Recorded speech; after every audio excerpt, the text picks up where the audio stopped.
शामिल होने जा रहे हैं, किस तरह की ज्वाइनिंग रहेगा? लंबे समय से इंतजार था। चौधरी देवेंद्र सिंह जी हमारे साथ है। सर, एक लंबे समय से इंतजार था कि फाइनली आप जाने वाले हैं, तमाम रैलीज की बात थी, लेकिन चुनावी व्यवस्था थी। अब फाइनली कल आप जा रहे हैं, कांग्रेस मुख्यालय में ही होगी ज्वाइनिंग। किस तरह की ज्वाइनिंग? हाँ, कल दोपहर को 12 बजे के बाद कांग्रेस मुख्यालय में मैं कांग्रेस में शामिल हूँगा और मेरे बहुत बड़ी संख्या में, हज़ारों की संख्या में साथी वहाँ इकट्ठा होंगे। और हमने एक लिस्ट तैयार की है जिसमें कोई 1500-1600 ऐसे साथी हैं जो कभी, जब मैं कांग्रेस छोड़ के बीजेपी में गया तो वो मेरे साथ ही गए थे। अब उनमें से बहुत से साथी लौट के, मैं ये कहूँ कि लगभग 99% साथी वापस आए हैं। तो कल का कार्यक्रम है ये। और सर, ज्वाइनिंग में कौन कौन शरीक रहेगा? कुछ बड़े झटके भी आप देने की बात उस समय थी। और ज्वाइनिंग कराएगा कौन सर?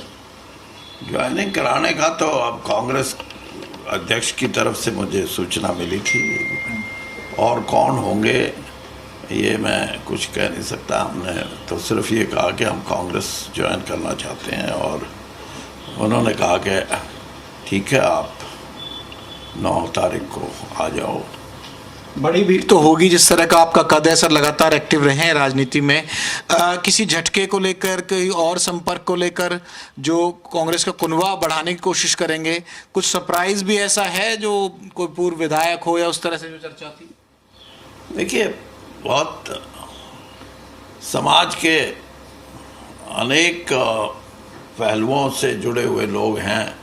कोई बहुत बड़ा स्पोर्ट्स पर्सन है, कोई जो पंचायती राज सिस्टम में, कोई जिला परिषद के मेंबर हैं, कुछ ब्लॉक समितिज़ के अध्यक्ष हैं, कुछ बीजेपी में जो हमारे साथ जुड़े साथी हैं, वो भी बीजेपी को छोड़ के हमारे साथ ही पार्टी में आएंगे। और महिलाओं की संख्या भी काफ़ी होगी। और युवा पीढ़ी जो मैं ये समझता हूँ कि इस चुनाव में बड़ा महत्वपूर्ण स्थान युवा पीढ़ी का है, उनकी संख्या भी काफ़ी है। और कुछ साथी कांग्रेस पार्टी में पदासीन रहे अपने समय में, वो साथी हैं। और बाकी सारी डिटेल तो आज मैं आपको शायद ना दे सकूं, क्योंकि और भी साथी जुड़े हुए जो हैं वो तैयार कर रहे हैं। लेकिन काफ़ी समाज के अनेक वर्गों से हमारे साथ लोग जुड़ेंगे। मेरी धर्मपत्नी श्रीमती प्रेमलता जो विधायक रही हैं भारतीय जनता पार्टी की उचाना से, वो भी कांग्रेस में शामिल होंगी।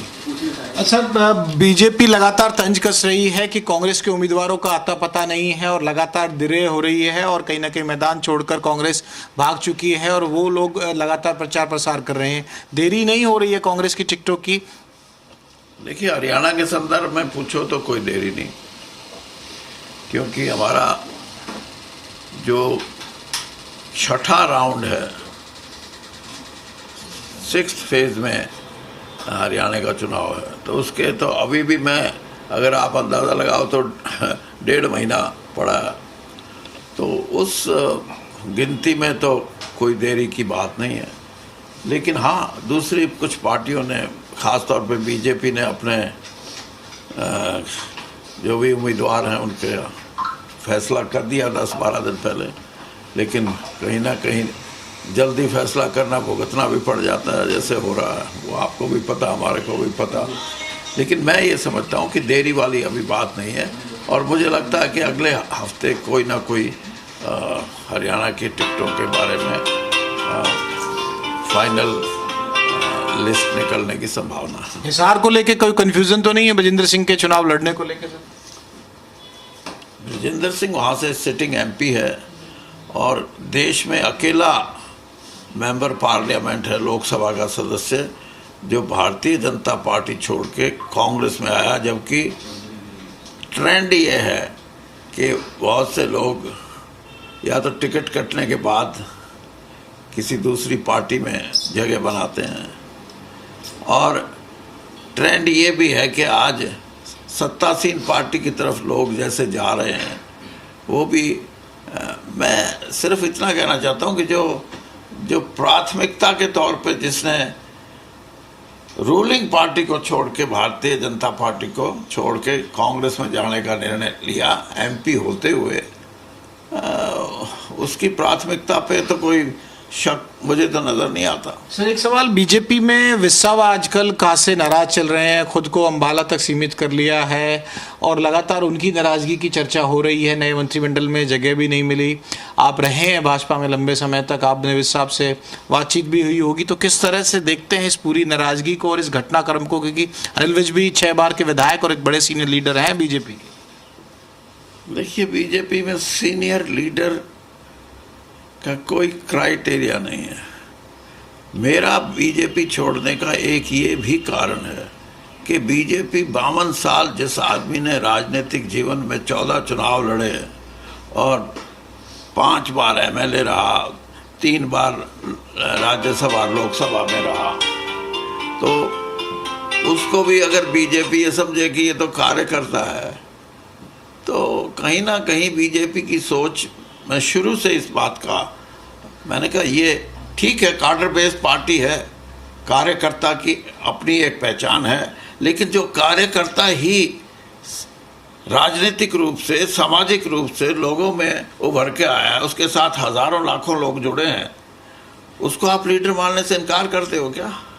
ये आप देखना, जब भी कभी गुस्सा फूटेगा, आपने तो अनिल विज का ही नाम लिया है, गुस्सा जब भी फूटेगा ये भी एक वजह होगी कि हम बीजेपी में एक साधारण कार्यकर्ता गिने जाएं और हमारा लंबा राजनीतिक अनुभव हो, सैकड़ों हजारों साथियों की सद्भावनाएं हमारे साथ हों, तो ये एक विषय है जिस पे मैं ये मानता हूं कि भारतीय जनता पार्टी को कहीं ना कहीं इस चीज़ से नुकसान उठाना पड़ेगा। कब उठाते हैं वो समय बताएगा।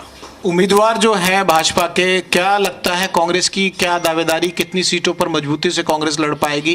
क्योंकि एक जो सामने जिससे मुकाबला होना है वो तो 10 के 10 मैदान में आ चुके हैं। किस तरह का टिकट वितरण हुआ उन लोगों का? देखिए, जो भी भाजपा ने अपने मैदान में उतारे हैं प्रत्याशी, एक साधारण आंकलन आम आदमी भी ये करता है कि दमदार कैंडिडेट नहीं है।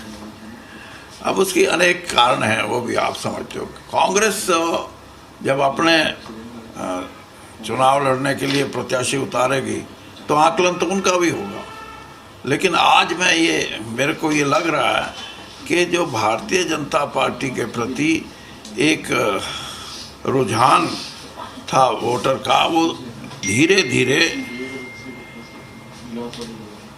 बीजेपी से पीछे हटता हुआ रुझान है अब, और ये एक बहुत बड़ी बात है। और कितनी देर तक ये पीछे चलेगा, तो सही तौर पे मेरा अपना ये मानना है कि आम जनता, भारतीय जनता पार्टी की जो भी अब 3-4 हफ्ते में जो बातें उभर के आई हैं, चाहे कांग्रेस का जो अकाउंट है बैंकों में, खाते वो सील करने की बात हो, चाहे इलेक्शन बॉन्ड की, इलेक्ट्रल बॉन्ड्स, ये सबसे बड़ा घपला साबित होगा।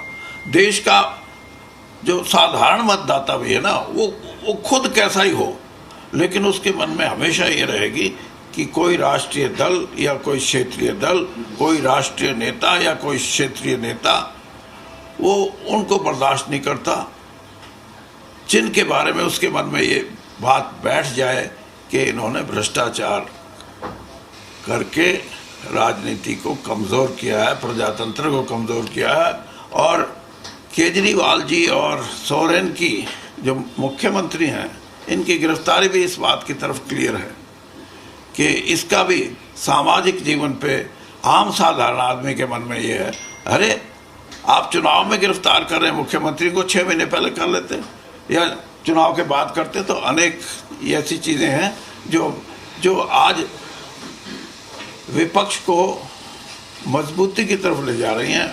हरियाणा में मुख्यमंत्री का चेहरा बदल गया, पूरी कैबिनेट बदल गई, उसका कोई असर होगा सर लोकसभा चुनाव में? हरियाणा में देखिए, अब पहले तो ये देखिए कि चेहरा बदलने का निर्णय ये था कि कोई नया असर हो, तो वो फैसला मैं गलत मानता हूँ। फैसला अगर ये 6 महीने साल भर पहले होता तो इसका कुछ अर्थ होता। अब तो एक छटपटाट की बात है। उनको लगा कि बहुत सी चीज़ें उनके हाथ से फिसल रही हैं। लोगों का रुझान कांग्रेस की तरफ या विपक्ष की तरफ बढ़ रहा है, एनडीए की तरफ नहीं है। अब वो इंडिया की तरफ जा रहे हैं। तो ये बातें सोच के मुझे लगता कि जिस उलझन को उन्होंने और उलझा दिया, रिजल्ट वैसे ही होंगे, उलझने वाले रिजल्ट होंगे। शुक्रिया सर हमसे बातचीत करने के लिए। तो आप सब ऑन कर लो। हरियाणा के तमाम जो चीजें हैं, तमाम मुद्दे हैं, उस पर भी बेबाकी से बातचीत की है और साथ ही ये भी जानकारी दी कि किस तरह से कल जब कांग्रेस में ज्वाइनिंग होगी तो प्रेमलता जी साथ रहेंगी, हजारों जो कार्यकर्ता हैं वो साथ रहेंगे और टिकट को लेकर भी साफ तौर पे कहा कि जब कांग्रेस के उम्मीदवार उतर कर आएंगे तो मजबूत और तगड़े उम्मीदवार होंगे और भाजपा के जो भी उम्मीदवार हैं वो हल्के साबित हो जाएंगे। कैमरामैन सौरभ के साथ विनोद लांबा, जी मीडिया, दिल्ली।